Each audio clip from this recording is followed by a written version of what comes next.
G'day viewers, TrainSim World 3 Roadmap January update. Welcome to a new year 2023. Let's get into the roadmap. I've skipped over the summary. Thanks for your feedback on that should happen, so let's give it a crack. Welcome to 2023. We hope you and your loved ones had a nice festive break and you're ready to go for another exciting year of TrainSim World fun. We certainly are. And just as usual, I read this to improve the accessibility of the information for those who can't or don't have time or just don't want to read it. So here we go. And we know you've not missed our War and Peace roadmap updates.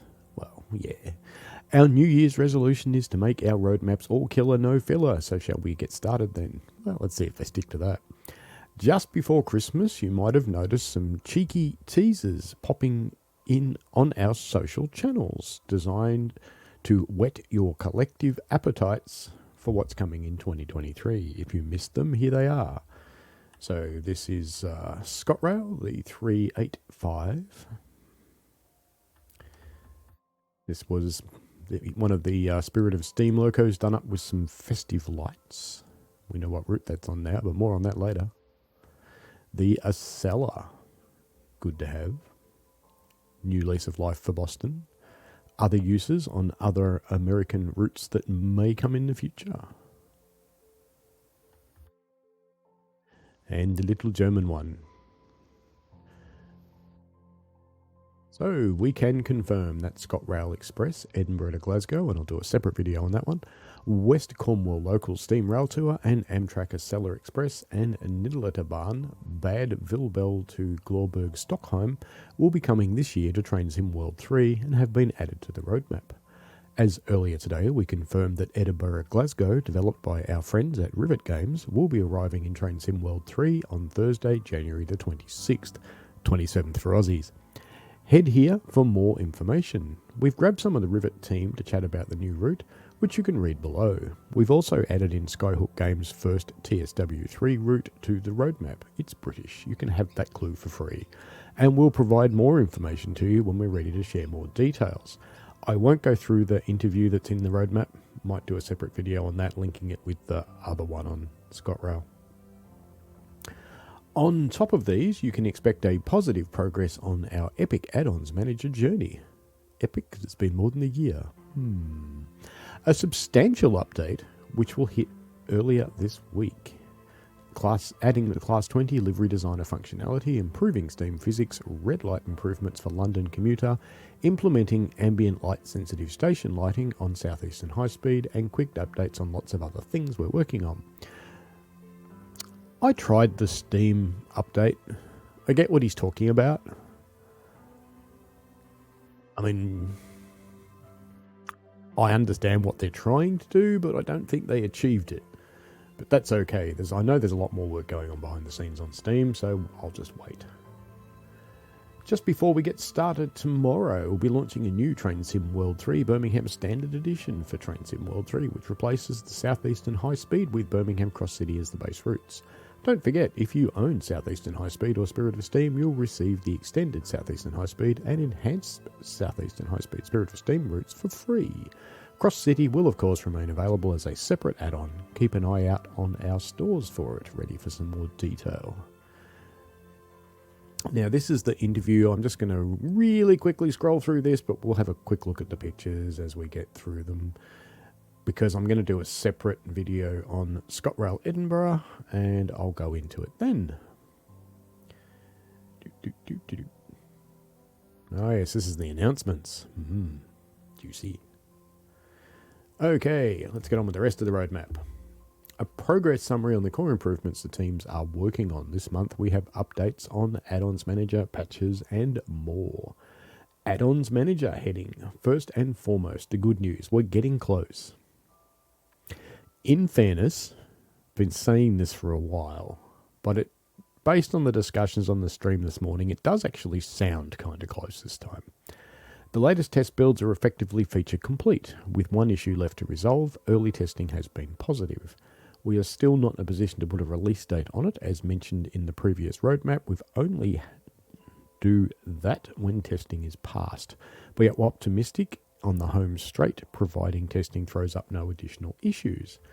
A quick summary on the add-ons manager. This will allow PlayStation players who are currently unable to play all their content due to a 64 gig add-ons limit imposed by Sony the ability to do so, due to some behind-the-scenes wizardry. It will also likely slightly improve the experience of those who are seen crashing on some content too. Patch notes highlights. So there was a pretty big patch. Here's a quick selection of some of the larger patch notes we've released in the past month, so you don't miss them, including a summary of what we released earlier this week. Okay, highlights of Monday the 9th's patch notes. We released a chunky update at the start of the week, which improved and added many long-awaited improvements to TSW3. Here are some of the highlights. How many times can you say highlights and improved? Spirit of Steam physics improvements. Again, I don't get that one, because I don't feel it changed very much, but I know there's more coming, so I'll be patient. Added Class 20 livery designer functionality. A few people have wanted that for a while. It's been a little while. Enabled night. In fact, it might be the last one. Not sure. Maybe. Enabled night lighting at stations to be sensitive to light level rather than clock time. Now, I initially thought in the patch notes it was all stations, and I was kind of disappointed when it wasn't, and all routes. It's only the new ones, so time of day 4, so all of the TSW3 stuff. It's been added to Southeastern High Speed this week, and technology will be added to future add-ons. On the save game front, AWS/TPWS features will now remain in the same state when loading from a save. I guess that means if your alarm's sounding, it will sound when you come back from the save, so it's not going to save you anymore. Livery reskins should appear as expected across player and AI traffic. They did have a few issues. PIS monitors on West Cornwall now display trains for London Paddington. 2 standalone red light improvements on London Commuter. 17 new freight services added to London Commuter. This one must seem to be a little bit of a surprise when they talked about it on the stream this morning, but it's good to have some new things to do and some new challenges. And of course, we've got the more of the 66. Various Spirit of Steam route improvements. The DBBR187 achievement along first trip now unlocks correctly. For those 17 new services in London Commuter, we asked our resident timetable expert Joe to give us a quick summary of what players can expect. There are 17 new freight services, some of them are multi-part, that run through both day and night times, allowing players to explore new places such as Ardingly, and it's fun to see how the freight fits into the busy nature of this route. Many of the services have trains to follow, some even have time stops to allow trains to overtake. With such tight blocks in South London, following a stopper there can be quite the challenge. They also have slightly different paths to passenger trains, adding more services that run all the way from Clapham to Three Bridges on the slow lines via Red Hill. I haven't personally seen the effect on the existing passenger services yet, but I know 5B90 is now affected by one of these new services, so there's a good reason to replay that one. Might have to do that. There's also a variety of extra AI services to be seen around Clapham Junction, as well as less common aggregate train to be seen at Battersea Park. Note there were a couple of issues encountered by players after the release, Scenario Planner not allowing you to select an endpoint for scenarios, and London Commuter crashes on PS5. We're pleased to say that a post-release patch is now available for players to download, which solved these issues. Consoles should receive the update imminently if they haven't already. A quick note on some areas of the roadmap we don't have a substantial update for you this time around, but we wanted to provide a quick summary as to where we are in development. HST livery designer compatibility. I thought the 20 was the last one, but clearly it's not. We are fixing a final couple of issues and then it'll be ready for testing. Spirit of Steam AI SPADs. We believe we have a fix and it's currently in testing. Red light/dispatcher core improvement currently ongoing. There's been a few changes for that. Incompletable achievements, the DBBR187 along first journey released for all platforms, others remain under investigation. Performance improvements, continued incremental improvements coming in patches, see the patch notes section for full details. Add-ons manager should help us experience crashing with lots of add-ons installed. Derailing improvements, the second of the 3 improvements that focuses on harsh braking is currently ongoing and remains awaiting testing. The third improvement related to couplers will be reviewed after the second is out. TSW2 preservation releases are in a queue for an appropriate build. Peninsula corridor improvements. We've identified a couple of issues in testing which will require us to fix them before we can get these out to players. Work is ongoing.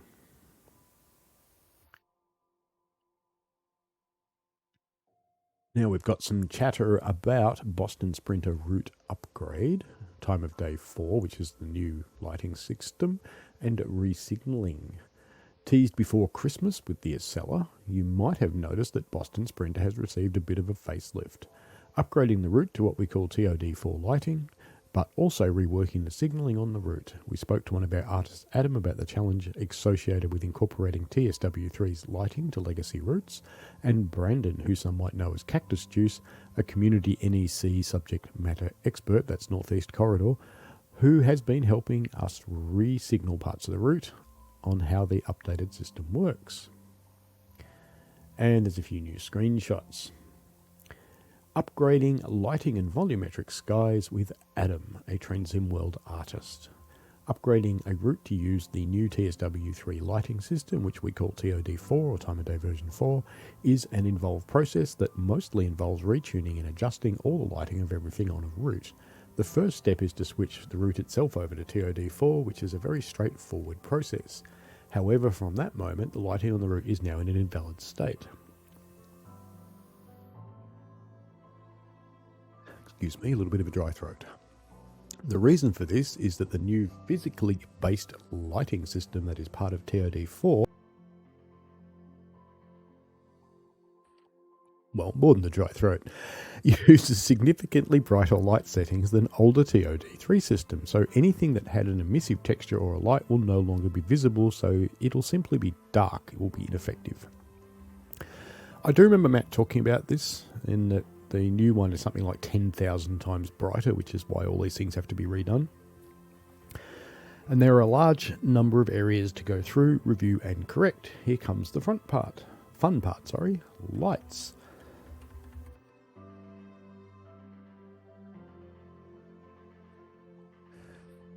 The obvious first pass is to go through all the lights on the route, such as station lighting, street lights, etc. These are the lights that actually cast light on other scenery. These will all need bumping up in their brightness significantly. Emissive textures. Frequently lights are not simulated in the game using an actual light because the nature of it is such that it's more for you to see the light than what it actually casts. Lights in game engines also have no source as such. If you look at the light in your room, you can see that the light shade or bulb is lit up in addition to the effect of the light on the room. In-game engines, these are two separate things. The lit up bulb will be done using an emissive texture, and the actual lighting effect on the room is the light itself. Another good example of this are the headlights on trains. All of these will need boosting in brightness to become visible again in the new lighting levels. Some example headlights in the snow. Looks like the cab car. Light baking. Tunnels and large covered stations are usually lit using a technique called light baking. You might have heard us talk about this in relation to polishing a route near the end of its development. These bakes will now need to be redone following the lighting changes over the route. It's a time-consuming process, but makes an enormous improvement to the quality of the lighting as well as the performance in the game in those areas. Without redoing the bakes, the lighting in these areas would look suddenly very different to the rest of the route that's using dynamic lighting. For those of you who have never heard of light baking before, there's nothing in a game that actually stops light, so it's not physical. So there's no wall that's let the light through. So they simulate that by light baking, not actually having any sources in there. And instead of the light from the outside world illuminating the place, it's just got a fixed light map, and that's called a light bake. Updated signalling by Brandon/Cactus Juice, community Northeast Corridor subject matter expert. He also built some of Boston, just saying. Happy New Year, everyone. He's been working hard in the past year resolving signal issues for Boston Sprinter. He's extremely excited to announce that these fixes will be available to you all very soon. It's been an amazing experience learning how to script signals for TSW3, and he's hoping to carry that knowledge forward into future projects. So what can you expect when the signal fixes are pushed to the public branch? Well, I'll break it all down. If you're not sure what he means about branches, there's the development side and there's the internal testing side, there's beta and public. They're the basic branches. First, you're likely to notice changes to the progression of signal aspects. On slower areas of the route, less than 125 mile an hour, the typical signal progression has been revised to clear 125 to approach limited, advanced approach to restricting cab signal drop, restricting stop and proceed. And there's a nice little graph showing this. So on the left hand side at block signal number 2090, we can see that that is clear and at 150. And then we drop down into the next block signal 2102, where it changes from clear 180 to clear 125 because there's changes coming up. Then you come through Sharon Station, block point 210.8, and we drop down to 120 with a cab speed of 80. And block signal 2114 drops down again to approach medium 45. And block point 2119 is still approach medium 45. And then the junction distant TR2 is on approach, and block point 213.1 is on restricting. Finally, junction TR2 is at stop. On the faster areas of the route, greater than 125 mile an hour, the typical signal progression has been revised to clear 150s down to clear 125s to cab speed 80, approach limited, advanced approach, restricting cab, restricting stop and proceed.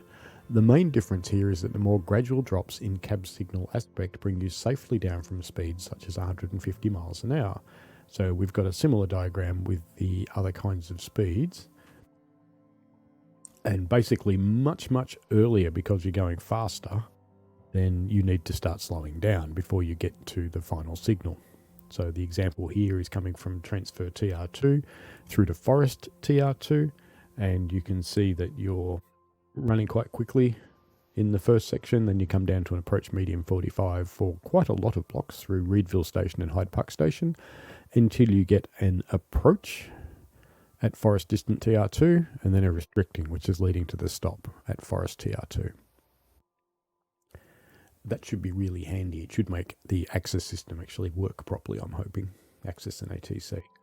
The signalling for the Staunton branch has been completely revamped as well. It's all cab signalling territory, and a lot of work went into ensuring it functions properly. Many factors go into deciding what the signals will display. These include, but are not limited to, signal functional classification, home signal, code change point, etc., custom signal parameters, this block occupied, next home signal at stop, etc., custom logic, forced behavior at specific points, track speed at the signal. So the diagram we're looking at now, this is actually the programming system that the game uses. And he's dragged bits of it out to make it into sort of a slideshow, I guess. And this is essentially demoing how to make signaling to people who haven't. So I won't go too deep into it, but you should have a look at the article if you're curious at this sort of stuff. So this is essentially how the game's actually coded without writing code. So there is code behind the scenes, obviously, but this is all setting it up to actually happen in the blueprints, which is cool. Next, you're likely going to notice that the Aspect Display Unit, or ADU, and Speed Display Unit, SDU, now display the correct cab signal information in all situations. Part of this is due to the custom logic that he built into Boston's new signal model. On a per signal basis, you can force cab signal aspects if appropriate.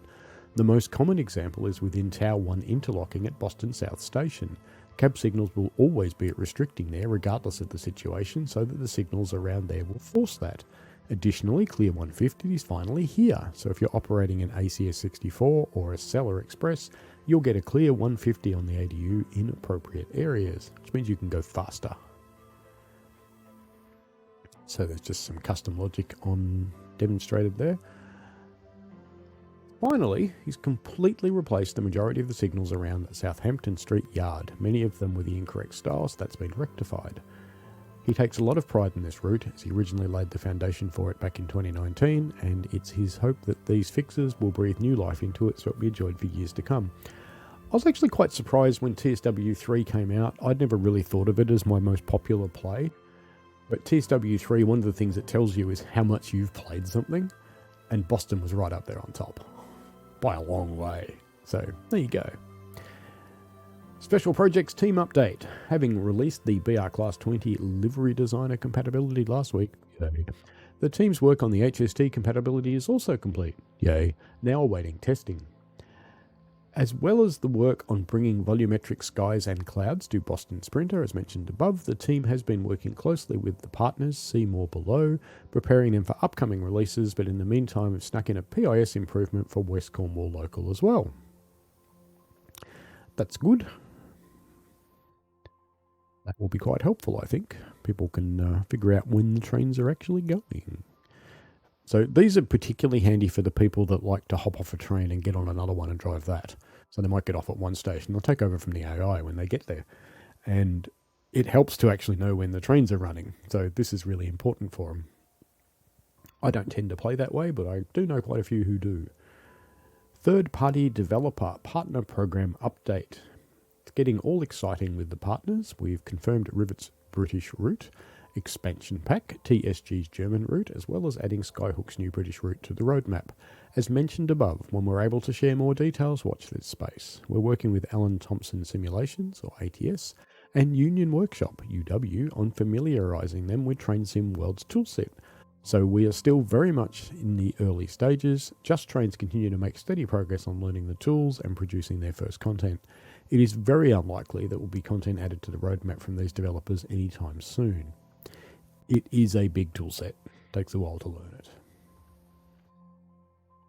Dovetail releases. These are forthcoming add-ons that are being developed by Dovetail Games, where details are still being finalised for release. We are including the ID code for it when possible. This will give you a good idea of what to expect for TrainSim World 3. We've amended these product codes to see what these ID codes mean. You can refer to the ID guide thread. I'll chuck that in the description, I guess. New TrainSim World 3 NBB L701 Amtrak Acela Express. So we know that's North American and we know it's a locomotive, and there you go. TSW3 NBB R701 US route. So this is a modern US route. I'm trying to remember the codes off the top of my head. Could be electric, I think. NDD E701 route expansion pack. So we haven't seen that one yet. We don't know what that one is. DD would be diesel though, I think. Partner program releases. These are forthcoming add-ons that are being developed by teams outside Dovetail Games, where the details are still being finalised for release. We are including the ID code for it when possible. These give you an idea of what to expect. So, new for TSW3, 3GBB R703 ScotRail Express Edinburgh to Glasgow. We knew that one. That one was kind of guessed a little while ago as well, so Edinburgh to Glasgow. 3GAA E601 West Cornwall Local Steam Rail Tour, developed by Rivet Games. 3GDG R702, a new UK route developed by Skyhook Games. I really need to look the codes up. GDG, that one's got me stumped. Anyway, DGG Niddelabahn Bad Vilbel to Glorberg Stockholm, developed by TSG. We've seen a few screenshots from that. And 3DBB L501, the DBBR 420 electric multiple unit for Hopstreck Munchen Augsburg, developed by TSG. Core features are larger projects. They may be significant new pieces of functionality or changes that will affect players on one of several different platforms, often requiring more time in development. This list may move more slowly than others. The add-ons manager, we've chatted about that. Derailing improvements, we've chatted about that. Red light dispatcher, we've chatted about that. Save game improvements, we've chatted about that. And performance optimization. Haven't chatted about that because there wasn't anything for it in the roadmap this time around. There you go. Miscellaneous stuff. Projects that players will notice but don't fall into the other categories. So Rush Hour Passenger System for London Commuter. This one's been a while. In the Spirit of Steam manual fireman functionality. Also a while. I'm not actually sure that I really want it. I do actually fire for real. And I know that simulating that activity would actually be... Look, to get it right, it'd be really hard, and it would be really hard to use because, to be honest with you, it's really hard to do. So, It's a niche thing, I guess. Some people might want it.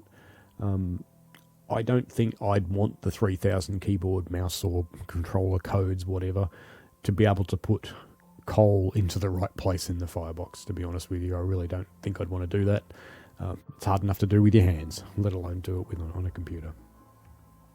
Special projects team. Now, it might be fun to run the injectors and stuff like that, though, and just leave the coal flinging to the game. Yeah, we'll see. Projects that are being tackled, well, if we do get to that, basically, water, little and always, coal, little and often. What's your funnel?